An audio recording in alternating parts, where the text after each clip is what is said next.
Hello, everyone, and welcome to the 2021 edition of the Trinidad and Tobago Film Festival. This year, we have an abundance of films and industry events that consist of masterclasses, workshops, presentation panels, talks, and an info session. We will also have Q&As, and we will be lining live with the filmmakers on Instagram. So please be sure to check out our website or social media pages to find out all the events or films that you might be interested. There's a lot happening this week. So today I'd like to welcome you to the ttff talk with Michèle Stephenson. Three-time Emmy-nominated Canadian filmmaker and artist Michèle Stephenson draws on her Panamanian and Haitian roots to tell stories. In this in-depth discussion, we will plumb her mission to to eradicate or to show the experiences of marginalized communities of color and explore her creative roots to create compelling films. Georgia Popplewell will be moderating this conversation, and she is the managing director of Global Voices. She's also a media producer and writer from Trinidad and Tobago, and she has worked in independent media in the Caribbean and elsewhere since 1989, covering areas such as culture, music, film, and sport. Her media career started at the pioneering Trinidad and Tobago television production company, Banyan, and she is a founding member of Earth Television. So, Georgia, you can take it away. I'm happy to take it away. Thanks, Camille. And I'm thrilled to be yet again doing a TTFF panel. Sadly, it's virtual, but what are you going to do? Michèle, welcome. I'm really looking forward to this conversation. Michèle, you have two films in the festival. They are, kind of I don't know what exactly they are in the sequence of films you've done, but you've done a ton of films, which you'll talk about. And both, given the subject matter, they have taken on a particular resonance, I think, in the last 2 weeks, given what we have seen happening with Haitians at the US border, crossing the Rio Grande, being, deported, back to Haiti by plane load, etc. You want to say anything initially about that before we start talking about the films and your career? Yeah, of course, sure.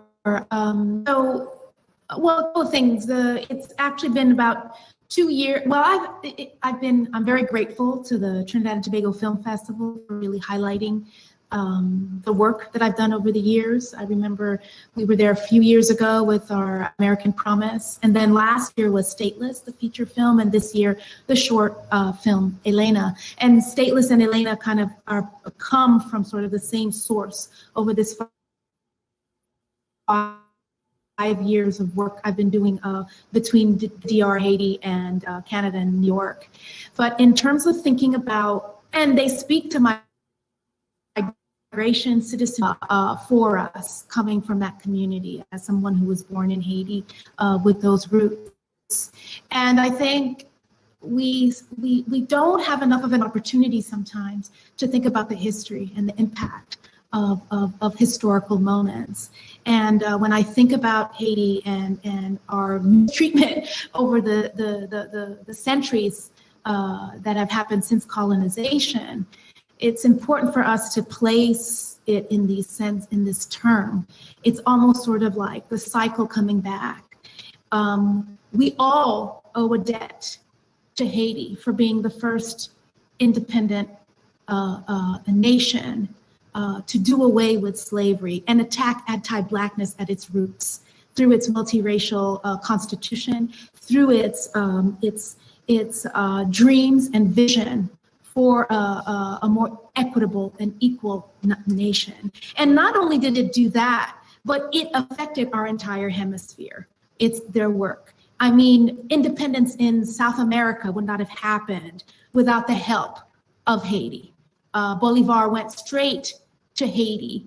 And Pétion, who was the head of the republic at the time, struck a deal to say, I will help you after Bolivar was shunned by the British in Jamaica from getting any help in other places to free themselves from Spanish rule. Pétion said, I will help you if you agree to free the enslaved peoples of South America that you're fighting independence for. So in some ways, we owe a debt to that. So it's kind of ironic when we think about now, Haitians are now in many places in South America, through Central America, and now find themselves in Mexico, that it is an opportunity for us to revisit and see how much we owe in terms of the vision and thinking about democracy and where we are today, and how white supremacy continues to rear its head, and Haiti kind of taking the blows over the centuries for what it represents in terms of freedom and liberation from white supremacist rule. So I think it's important for us to take a moment and think about that and what we owe to that country in terms of it being a thorn at global white supremacy. Great, no, absolutely. Your film Stateless and Elena, which are kind of a pair, and I want to actually talk about the relationship between them.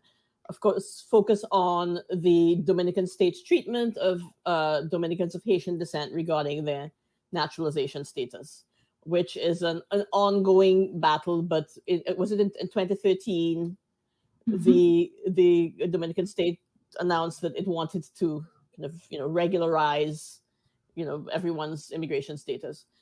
And first of all, could you talk a bit about the relationship between the two films? Stateless was released in 2020. Sure. Elena is a 2021 production.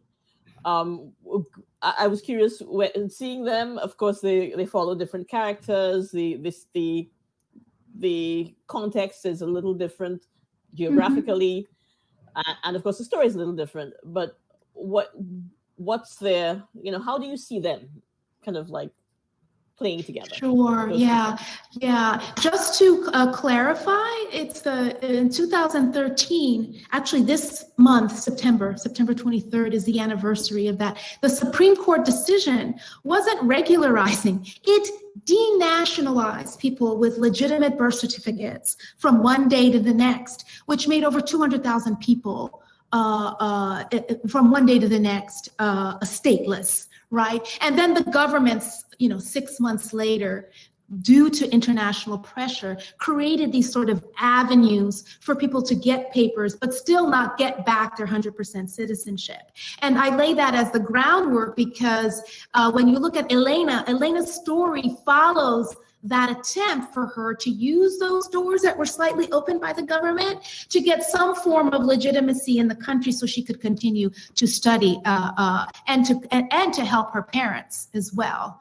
But the two stories, it's interesting because Elena was and Rosa Iris, over the 5 years, I found myself in the Dominican Republic 6 months after that Supreme Court decision in June of 2014 and started doing my research. And I actually met Elena first, and she was stateless at the time and was continuing to do the research and later met Rosa Iris. And so we were filming when you do sort of the observational approach as a filmmaker, when you do the observation and you're kind of rely on people's lived experience for their stories to unfold, and then you figure out how to mold the stories after when you're sort of in the edit, you just keep shooting people's lives and they open themselves to us. And Elena was extremely sort of hospitable and open. I was with her family for a number of years with her, as we were also shooting the work that Rosa Iris was doing. And we met, also her cousin Teofilo, who was stateless as well. And Rosa Iris, for those who don't know, haven't had a chance to see the film, is also from the sugarcane community, but she's never lost her citizenship, although she's part of the community because her mother is Dominican. But she's an attorney who was working with the community to find ways to find legitimate documents to get people to get them to go to school and to work and get their papers. And so as I was following them both, when we ended up sort of in the edit room, and we were also following some other participants, it became really difficult from a storytelling perspective. And this is like what's really harrowing when you're in the edit room and you kind of like spread your eggs in more than one basket to make sure you have something that's powerful at the end of it. Story-wise, it was very difficult to weave both Elena's and Rosa's story together to really do justice to both. Elena, in some ways, her story ends up on a positive note in terms of her being able to gain a certain amount of legitimacy and papers that even allowed her to vote. But being able to weave that into Rosa's story meant having to do away with other stuff. And so it was very painful after a year of cutting that we realized that Elena had to either be her own story, couldn't be with Rosa in terms of the amount of time we had. We had 90 minutes to tell this story, given the constraints we had both for theatrical and broadcast. And so we came to terms with that. And what happened is Rosa's story and the story of Teófilo and Gladys, who was the ultra-nationalist in the story, that came to life and kind of was molded well, but it really didn't sit well for me in terms of the amount of time, when you invest in relationships when you do this work, right? It's not, for me, there's the artistic, of course, endeavor. As a documentarian, I don't really necessarily see myself as a journalist in terms of that sense. And I develop relationships, with these participants. So it's more than just, subject. I don't even use that term, it's really participants, people open and sometimes guide you in what they think is the best way to tell the story. And so it was really eating away at me. And I said, you know what, we need to try to, from what we have of Elena's story, we need to do justice to it and create its own sort of moment, because it does tell a different side of the complicated lived experiences of Dominicans of Haitian descent in the DR. And so I was lucky enough to get some support to do that, and hence, Elena came out of it, and we released the film this year. And I'm really grateful to be able to do that, because it's not every film that has that possibility. Sometimes what's left on the cutting room floor it's really painful to have to, because of the constraints and conventions of storytelling, to keep audiences excited and interested in the stories that you're telling. You have to make some hard decisions. Yeah, absolutely. Maybe we could see the clip of Elena now. And then I think it's about a minute long, so you can go ahead. Right.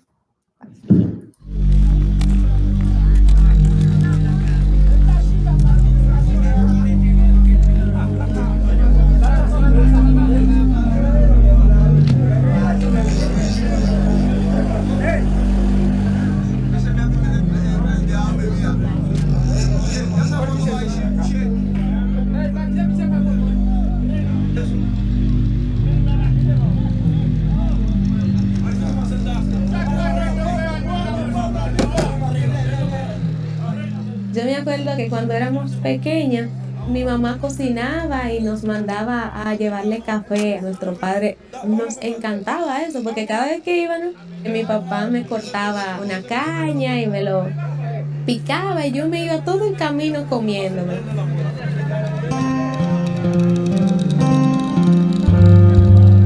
Sabes que el bate queda dentro y los campos de caña quedan cerca.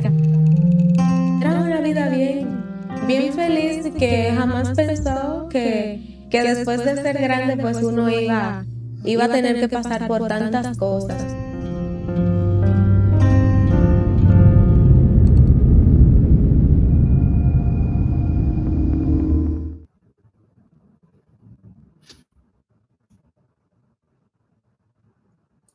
Okay, so that was a clip from the film Elena, which is a 30-minute. I guess we call that a short. Although I think that shorts usually tend to be a little shorter than that, right? Yeah. That's showing in ttff, directed by filmmaker Michèle Stephenson. Michèle, maybe we could talk a bit about your career more generally and some of the work you've done. As you said, American Promise has shown in the festival. Short a few years ago. That's the longitudinal documentary you did with your son and his friend, following their career through school. I'm actually curious to see where they are today. I mean, how old would they be at this point? Oh my gosh. They are both 27 years old now. It's quite incredible. Oh. Yeah, they graduated in 2012, so it'll be 10 years next year. I cannot believe it. That's pretty crazy. But anyway, so yeah, I mean, both boys actually have really bonded. They are best friends still and very close. which it's really wonderful to see. And, both in some ways pursuing careers in different aspects of media, which is interesting. Shayon is working as an assistant editor at CBS. And Idris has set up a collective called Movers and Shakers, a collective of creatives of color who work at the intersection of technology, art, and education. And so he's developing augmented reality stories, looking at historical narratives of icons, BIPOC icons, who are not in our history books. And you can they've developed an app called Kinfolk. And so he's working in that space with the collective called Movers and Shakers. So, which is also his partners are also from the Caribbean, of Caribbean descent also. So I like to think our tradition continues. Right. So that's I guess that film in a way is not over, but yeah, it's kind of happy ending. But sort of a recap. I don't know. I'm sorry. If people don't know, the film is a 13-year documentary. It follows my son and his best friend, African-American boys, from kindergarten to graduation from high school at an elite private school in New York City. And we kind of unpack all of the questions of, race, Black male achievement, and education that they face through the institution, through their life in the institution, in that, setting. Right. Cool. Speaking of endings and outcomes and whatnot, the films Stateless and Elena have different outcomes.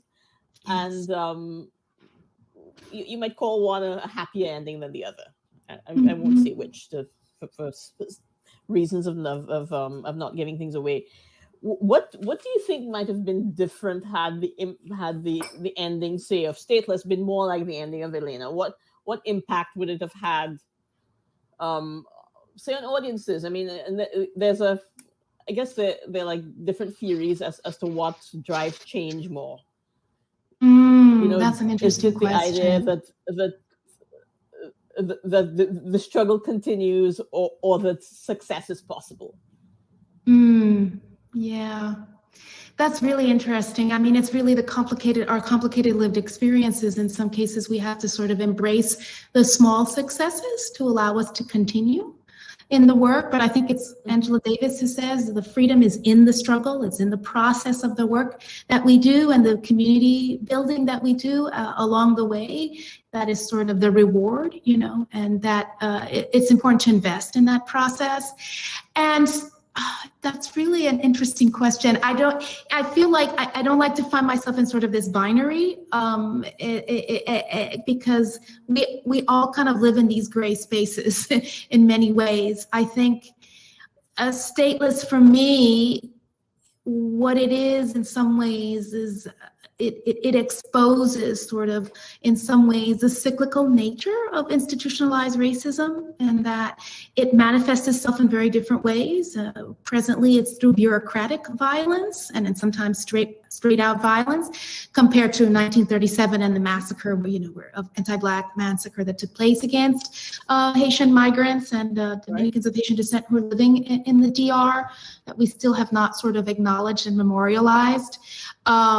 So there is that cyclical nature and understanding the weight of that systemic sort of oppression that exists. But there's another side of it, I think, through the lived experience of Rosaides and us being able to be inspired by her, dogheadedness and determination to create change, however little that it is, and her investment in those little changes, her investment in the communities and looking at, even that piece of paper that you have, keep it, because we don't know how things might change in the future. And investing in that kind of those conversations is really important. And I think in some ways, Stateless is about the inspiration that Rosaides, brings forth, and our understanding, for me anyway, that there are thousands more Black women doing that work in the DR and elsewhere, right? Who are leading multiple causes, right? And so I don't like to think of it as a downer in that sense, but more of a, yes, right. There is a reality check we understand, but that in some ways we have no choice but to be inspired by Rosa Iris and figure out from our angle, what is it that we can do and we are doing in our communities? If she can do it and she's doing it, why can't we, try to make a difference even within, our small circles? And Elena, is sort of, Elena, yes, she was able to vote at the end of the story. Oh, I'm giving it away, sorry. But people should still watch it. But in the sense that she's sort of in some ways the flip side, she's also very determined, stoic, has a way of carrying herself with this dignity that no one can deny when you're in the room with her, right? And I think that is the inspiration for me that really pushed me to want to tell this story. But really understanding too that her success in some ways is important for her, but it is still a small success in the big scheme of things, because those systemic forces are still at work. It's not a 100% recognition of her full rights as a citizen. The Dominican Republic has created a separate registry for people like Elena, who was able to get papers, but they're registration papers. They're not her full birth certificate, that recognize her full citizenship. But it's something that's temporary that everybody, is trying to get who can in order to keep, becoming visible, stop from being invisible. So there's sort of complements of each other because the stories are so nuanced and complicated, and the conventions of storytelling sometimes force us into these boxes that for me, sometimes they're creative challenges that that we try to play with in terms of the form, but it's so important to also do justice to the lived experience of the people we spend time with. Absolutely, yeah. One of the things that's interesting about Stateless and the kind of nationalist figure and some of the nationalist discourse that you highlight is how similar it is to what's going on in other countries. I mean, down to some of the actual rhetoric, build a wall, they're stealing our jobs, they're criminals, etc. So for the getting the film made, was that an important factor? That this is timely in so many ways. Do you think that was a consideration for the funders and etc.? Yeah, well, no, for me personally, I felt it was very important to have that voice present and to reflect that voice in a way that is almost banal, right? Because Gladys, when you see her, she doesn't feel threatening. Many people have told me, and even myself, I say she could be my aunt. She could be my neighbor. Yeah, especially exactly. Exactly, and understanding that also sometimes what she says is not so different sometimes from some of what our aunts and uncles and sometimes cousins say when we understand the reality of how, race politics and color politics work, in the Caribbean, right? That we don't often talk about. And so it was very important for me, I see Gladys, I see a Black woman, right? But she comes out with but she doesn't see herself that way, right? Given the politics of how we sort of inhabit these identities, and so that the rhetoric, understanding that this rhetoric that is global, right? It goes from parts of Europe into the Caribbean, into South America, Central America, and the United States, right? And so it was very important for me that voice be present in the way that it is present, that feels unassuming and non-threatening at first glance, to really understand the depth to which this is internalized, but also to really lay out what the stakes are for Rosa Iris, for Teofilo, for the communities, what they're facing every day when they walk out that door, the microaggression and violence, and it's not I don't mean it, I mean it in a sort of symbolic way. It's a violence that's not necessarily physical, but it's constant that our Haitian community and its diaspora sort of faces in these situations. And now we see it even around the Texas-Mexico border with so-called progressive regimes And it's to show the depth to which, the anti-Blackness is unconscious, and is expressed, because we all internalize it to a certain extent because of how our institutions, our systems, our countries, our societies have been built. So I felt that the voice was really important. Yes, was it risky? It was risky, but not so much for me. More risky for Rosa Iris, Teofilo, who, were wearing the hidden cameras, for our field producers who were working on the ground, understanding that there is also, as much as there is a Gladys and that ultranationalist wing that is really a minority, but it's a well-oiled and financed minority, there's also the progressive voice of Afro-Dominicans, Black Dominicans that I worked with who were field producers, very invested and who took risks, for this story as well. And so, it's important in terms of getting a more complicated understanding of how our societies work. Initially, just a small anecdote, I wasn't necessarily going to go this route with Gladys and the ultranationalist. My initial sort of mission as a light-skinned woman of Haitian descent was to see and to research lighter-skinned Dominicans of Haitian descent who are of an upper middle class background, who have no problem getting a passport, have no problem kind of navigating society there. So we understand how class, color, and gender to a certain extent as well interplay. And I had done some research, but boy, that elite is very difficult to gain trust with and to be able to sort of unpack that, because I found some pretty heavy sort of roadblocks in that sense. And interestingly enough, it was a lot, in some ways, easier to sort of work, because I think when people are in power and elites, they understand the level of privilege that they have and how much they can and cannot disclose. Oh, yeah.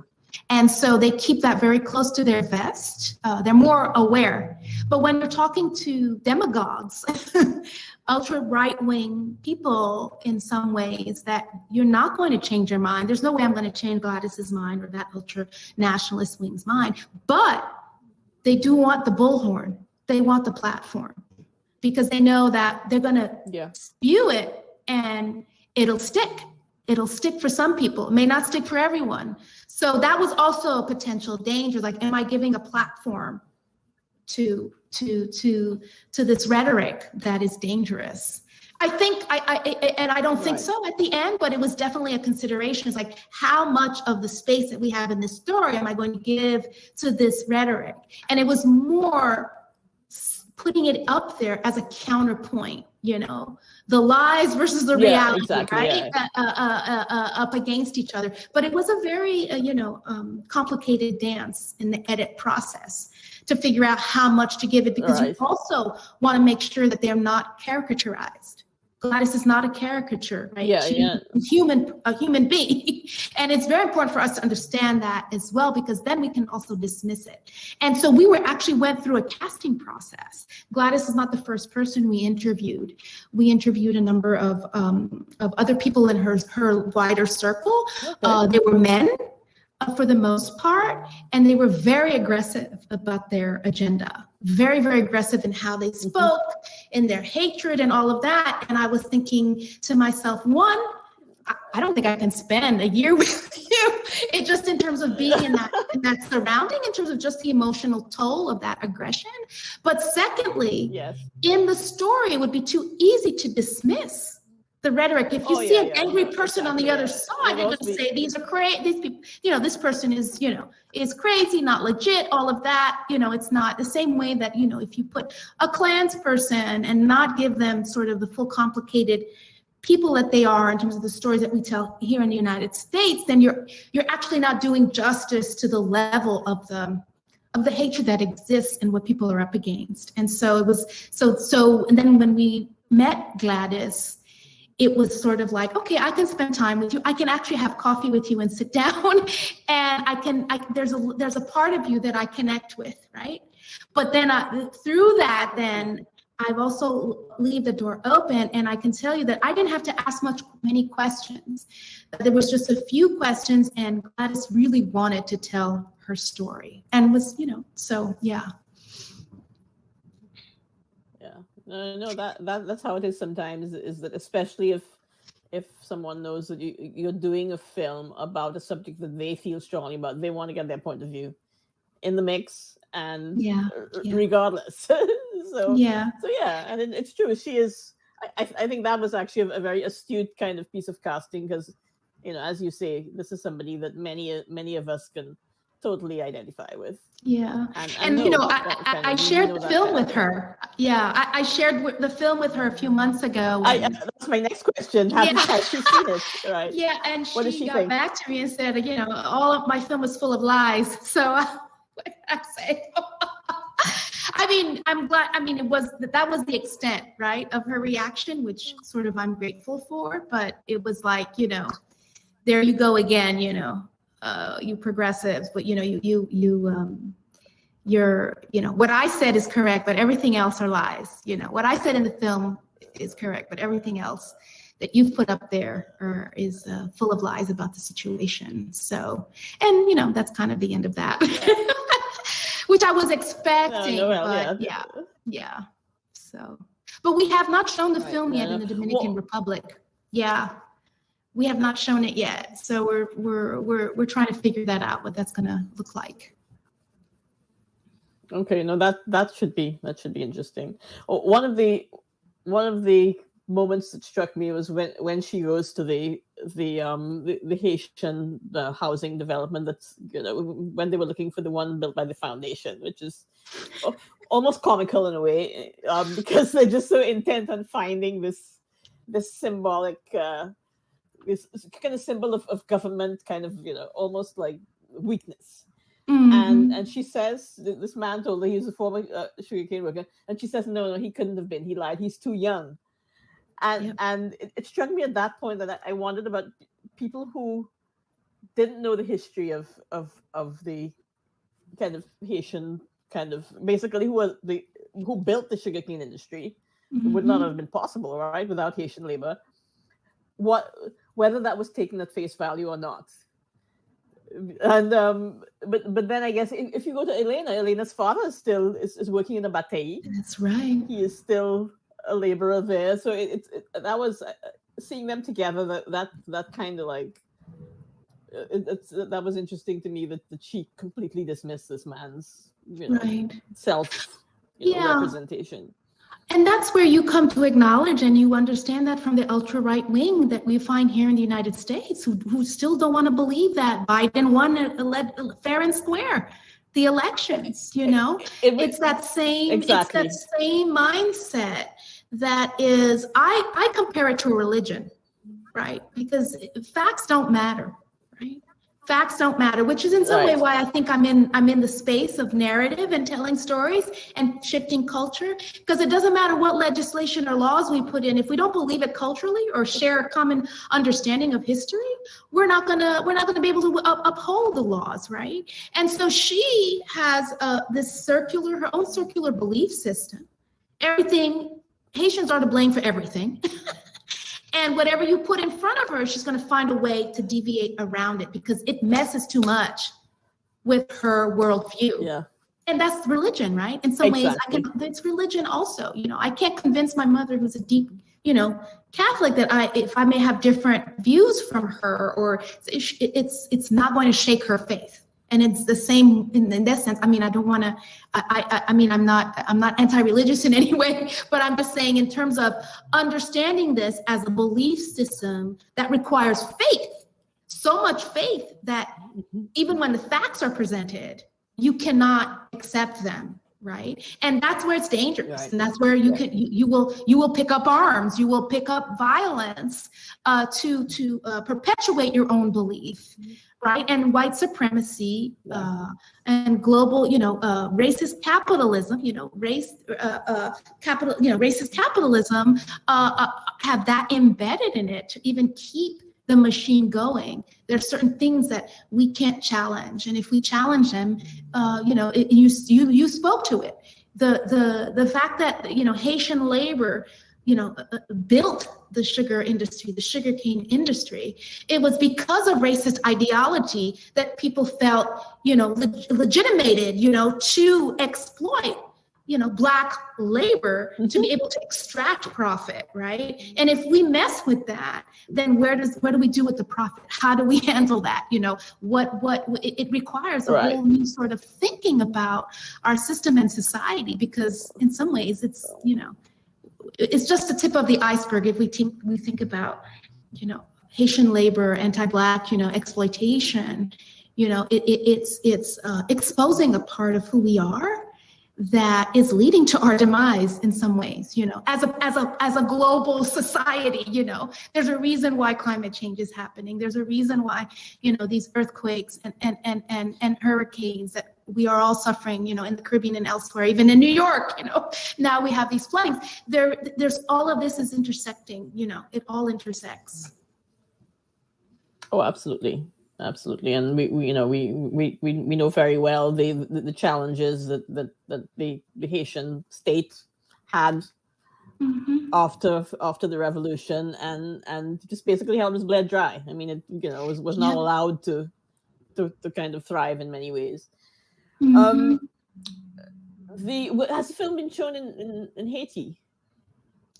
Not yet, like as an official sort of a screening. We did have a screening with the Open Society Foundation, which was a partial focal. I don't know if people know that foundation that's based in Port-au-Prince was a supporter, and we did we did a screening there, which was sort of a limited. It's part of their film series.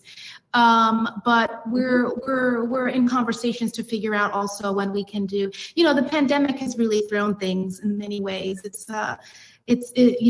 Stateless was launched in the middle of a pandemic.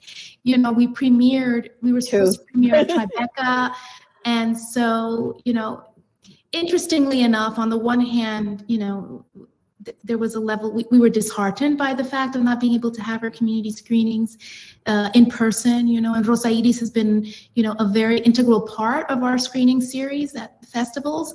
But I do think that because things were virtual, I think it's allowed us to actually show it to a wider audience, and for Rosa Iris and other activists to participate more, because we don't have to get the money to fly them in. We hear the voices through our virtual, our virtual platforms. And I think that has been sort of the upside of it in some ways. Yeah. No, for sure. I want to shift a little bit to talk about your experience with transmedia, because I think that also kind of links to the pandemic and how we continue to see films and to experience kind of like stories in ways that don't involve us being in theaters and whatnot. For American Promise, you did a book. I think it was a mobile app, and you had a lot of probably a lot of educational material and did a lot of dialogues and whatnot. I know that your production company, Rada, and your husband and partner Joe has written a video game that you produced. Right? What was the name of it again? VR. Well, we did a virtual reality experience. Yeah, a virtual reality story. That the first episode that premiered at Tribeca this year, and it won actually the Tribeca Best Immersive Narrative piece. And it's called The Changing Same. And of course, being who we are at RADA, it is about racial justice, but also I think we're really exploring through the various projects that we're involved in how history is still with us, but also how we have not come to terms with our history, right? And so this VR experience, the kind of the tagline is, it's a magical realist time travel through racial terror in America. And so we're looking at how, in some ways, slavery hasn't changed, it's only evolved, and we sort of make connections between pre-Civil War slavery with mass incarceration. But also we look at Black joy and resistance, and how that is also cyclical and persistent, right? And so all of that, and we chose VR experience, because when you are in a headset and it's virtual, this was before the pandemic. We've also, we started this project back in 2016.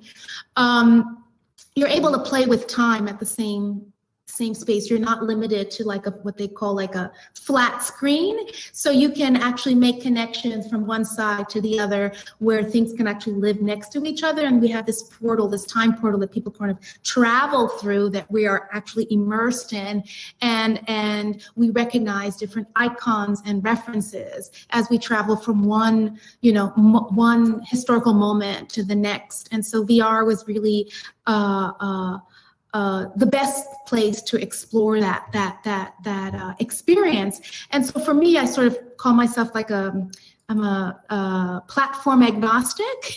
If there's a story that I find compelling, I'll figure out a way to do it. For example, we've done a couple of sort of web-based projects as well, and I did an interactive sort of short story series after the earthquake in Haiti in 2010, where, we see it again today, the stereotypical sort of references that we're hearing from the international media wasn't doing justice for us to the Haitian mutual aid that was happening on the ground, because people didn't get here from the foreign aid didn't arrive in Haiti for many weeks. In the meantime, Haitians were helping other Haitians.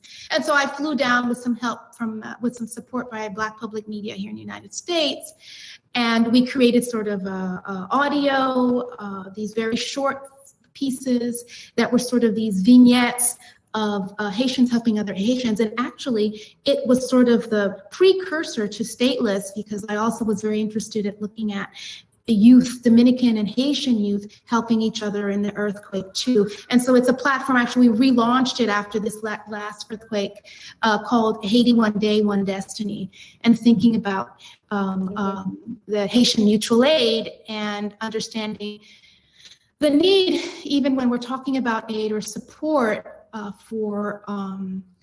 to let our Haitian brothers and sisters be the leaders of their own ship, right? And so where this has not happened enough, but if we can highlight that as much as we can and listen, which has been very difficult for U.S. administration to kind of get in terms of the actions that they've made, both in Haiti after the assassination and the earthquake on the ground there. So trying to figure out how do we not perpetuate or recommit the same sort of egregious actions that happened after the earthquake in 2010. And so I'm going back to this idea of being platform agnostic. And yes, the book, the reason we wrote the book, Promises Kept, and in some ways, when we think about Elena being this half-hour piece that is part of this larger sort of ecosystem, the book too, like we interviewed so many experts in the field of Black male achievement, but we didn't want it to weigh in the film itself because the film had its own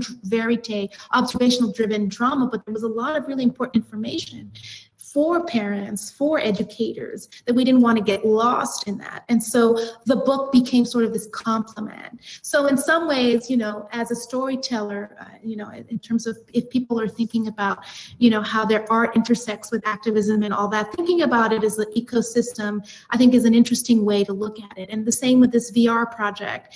There were multiple missions. One is wanting to understand the VR space and thinking about it creatively, but also understanding that there are very few communities of color or creatives of color in that space.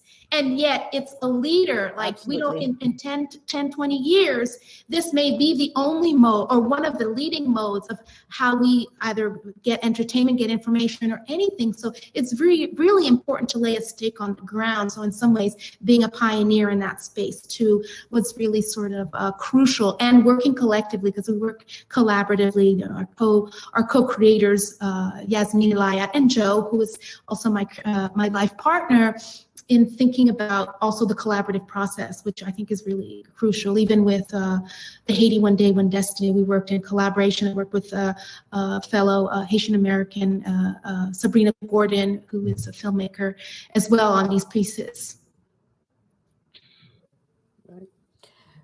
On that topic, talking about creators of color and whatnot. There's been, of course, over the last 5 years, a lot of kind of maybe not radical shifts, but some shifts that started. Maybe one might trace the latest shift to the start of Oscars So White, and we are seeing certainly more films with Black leads. There's some Black directors who are kind of moving into this space. Would you compare for us the experience of getting, say, your 2008 film Slaying Goliath, financed? Oh my God. With stateless, or with, like, I see you have the Nikki Giovanni project, which I'm going to ask you about. Yes. What has it been like? Is it easier?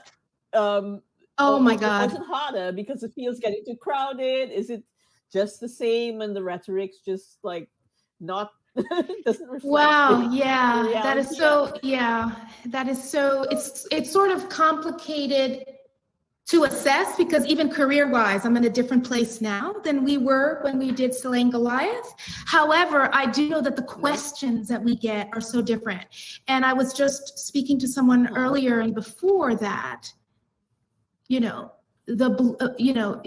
so many things have opened. There are a couple of things, a couple of points I want to make. One is, the lynching and murder of George Floyd changed everything. In some ways, some people have compared George Floyd to kind of, he's a Jesus in some ways, in terms of the Jesus who has cleansed our sins, in some ways, and where created this sort of global movement against anti-Blackness, this global movement against white supremacy, and an understanding that it exists everywhere, from Europe to India to all of these spaces where people sort of rose up, right? And where we like to think things have shifted, but we have seen these waves in the past, right? We've seen these waves in the past come and go. The question is, for how long now? And what changed? So for me, for me and our company at RADA, our stories haven't changed. We continue to tell the same stories. They're considered now more, quote unquote, timely, right? And we're getting more phone calls, right? We're getting from, so what has changed is the perception from the dominant culture, from mainstream places where this purse strings exist, of the work that we're doing and its importance and significance. But we've never been swayed by that in terms of the work that we're doing. And I see a clear evolution. Even with American Promise, Slaying Goliath was all self-financed. We've always had other jobs while we were working, and Slaying Goliath was not, we got no funding from that, and yet it went to do well in the Black Film Festival circuit, right? We won at ABFF, the American Black Film Festival, and did a really robust Black Film Festival circuit, and we ended up on I forget, P. Diddy's the Revolution channel. So we were always very present, recognized in that space. American Promise was, I guess, what you would call the crossover. I don't even know how you would talk it, because it's not that our stories are different. But that, when I look at the arguments and the pitching that we had to do, people were saying that Black middle-class stories were not legit. Remember, this was in the time of colorblindness and this idea of bias and this idea that Black middle class had arrived, right? Even though, police violence was still happening, right? And so we would hear from foundations, oh no, we need to put our money, where these other stories exist, where, we're perpetuating sort of a white liberal eye on that. I would, sometimes convert to, poverty porn, or, perpetuating certain ideas that make the narrative of the Black experience very limited, right? So we challenge that, understanding, one, the extent to which and the depth to which, racism plays out in the educational system, even when you have a degree. And we know the statistics, what they represent in terms of Black people who are educated still don't get the same, and that kind of thing. And so it was a pioneering sort of pushing back in that sense back then, that I think if it were now, would be very different. And even from a sort of structural perspective, like from a TV sort of mode, we tried to pitch to do 2 nights, because it's a 13-year film that, we had and series were unheard of, right? In the documentary space back then. In fact, it's like you don't feature 90 minutes or less.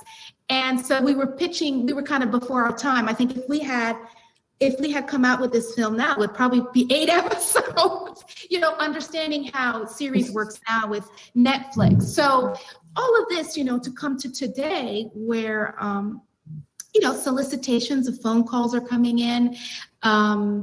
It's, people are talking about this space now for nonfiction. Some call it the golden age. Many of us actually talk about the commercialization age or the algorithmization age of documentary. There's money for certain stories, but it certainly is broadened in terms of the number of Black and brown stories that can be told. There is no doubt that has opened up, but there is also that commercial pressure now that comes with it, and that we're sort of navigating very sort of strategically. Like, we didn't enter this field to make money. We entered this field to try to make a difference and to tell the stories that really hit us.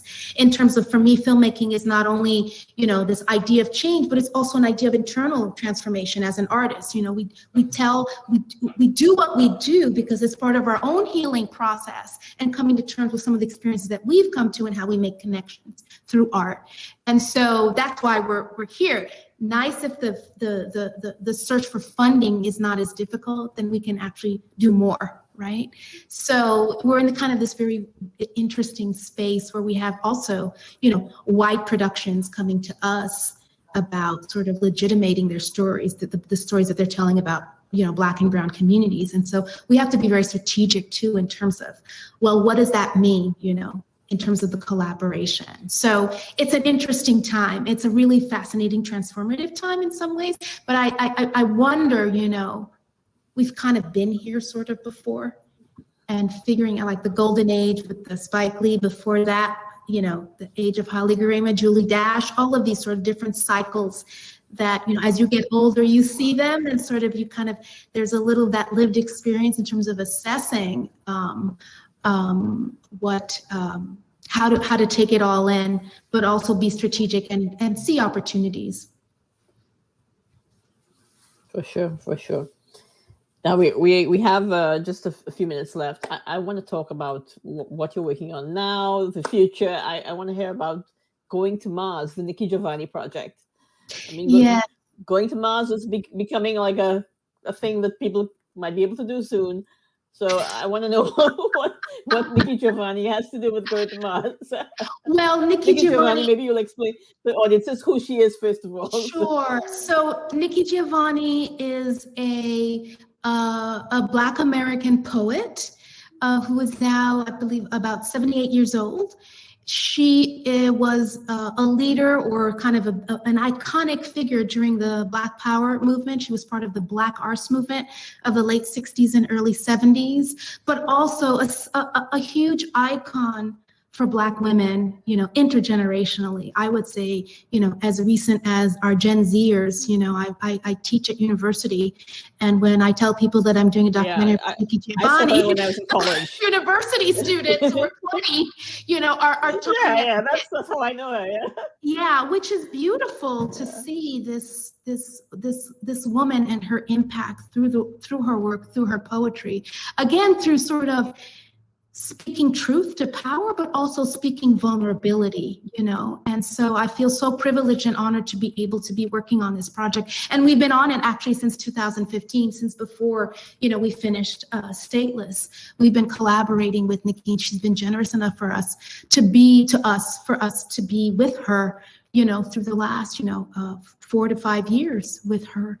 And so Going to Mars is actually the title of one of her poems. It's called Quilting the Black Eyed Pea, We're Going to Mars. And so we take that as sort of the symbolic title of the film.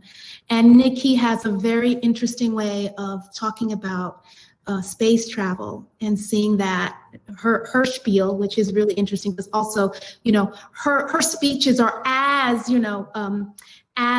inspiring as her poetry when you hear her speak. She makes this connection between the transatlantic voyage, enslaved voyage, with going to Mars. And she said, who are the people who were forced to go from a known, through an unknown, into an unknown, and maintain their humanity. And whatever they gave birth to, they loved, right? And so she said, so if you're gonna go to Mars, you gotta take Black women and let the Black women lead that. Because whatever that unknown is in Mars or elsewhere, they'll know how to maintain the humanity, their own humanity, build human communities and love whatever comes out, of it. So I find it really powerful.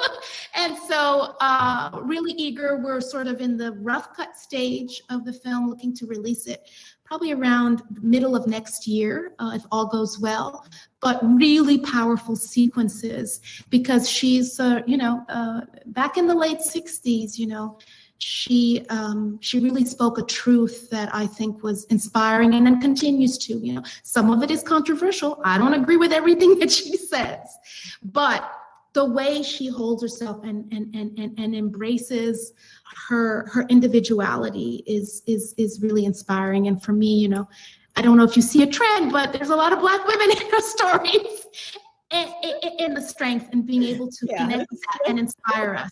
So she's been a true inspiration. It's actually helped me in the process, understand that I need to speak my truth also and understand that, in whatever moments I am in, whether it's exchanging with you, exchanging with students or that really question, what's at my core and how am I expressing it in a way that hopefully, connects with people. Right. Where are you likely to release that? Well, we're not. We're. Do you know yet? I mean, we don't know yet, but we have high hopes. So, and we're playing with the form because right now, the biopic doc is very in vogue, right? Very in style. A lot of the forms have been quite traditional and straightforward, but for us, we have no interviews. We have nobody who's kind of known Nikki and speaks to her in her voice. And it's us also, sharing her poetry in the process as well. So it's really sort of from her point of view, as much as, that we're able to kind of like build from archival footage, from her current day performances, her current poetry, her older poetry, and weaving that sort of, it's really a commentary, a prophetic commentary on the Black community, but I think on American society as a whole, because, that's what poets do. When you think about their role and their kind of way of seeing, really in some ways kind of like really pinpoints these truths that, are sort of aha moments for us, who are not poets. So we hope to be able to do justice in that way and let sort of the words speak for themselves, but also the visuals, because we're working with, really important visuals that will resonate. Okay, great. I'm looking forward to seeing that. We have just a couple of minutes. I want to ask. Camille. I think Camille's cutting us off, so I won't ask you the last question, which was about your inspiration. So that's for next time. But thank you, Michèle. This was a pleasure. Thank you. I really enjoyed talking to you, and good luck with everything. Thank you so much. You have going on. Thank you, and we'll stay in touch. I'll share more of Nikki as we move forward. Absolutely. Okay, thank you so much, Michèle. Thank you, Georgia. It was a really amazing conversation and discussion and humanizing the Haiti Dominican Republic dialogue and how much Haiti has actually given to the world, the new world, basically, after the colonial period, and how we still have to fight at this particular period of point in time for certain liberties as persons of African descent. And I'm excited actually to see that new project that you have coming up. That sounds really interesting, and I like hearing different perspectives from different people, because it also kind of shows that, give you a different perspective on how to look at things. When you're in your bubble, you don't get the opportunity to see outside of that. So listening to somebody else is really interesting. So I'm really looking forward to that project. So thanks again to everyone for tuning in for this event. On behalf of the Trinidad and Tobago Film Festival, we hope that you gain some insight into Michèle, into her work, into her process, and you're looking forward to seeing her films that are coming up. There are other events that are happening throughout the festival, and we hope that you're going to check them out. If you enjoyed this or you have any suggestions, please be sure to share with us your experience via hello@ttfilmfestival.com. It'll be coming to me, so I'll be responding to you. And if you do happen to post about it on social media, please tag us in your post at ttfilmfestival.com. We'd like to remain connected to our filmmakers, to our audience, and we wish you all the best and enjoy the rest of the festival. And we also have to thank our signature sponsor, National Gas Company, for allowing us the opportunity to even be here to have a Trinidad and Tobago Film Festival. So thank you so much. Okay. Bye. Bye.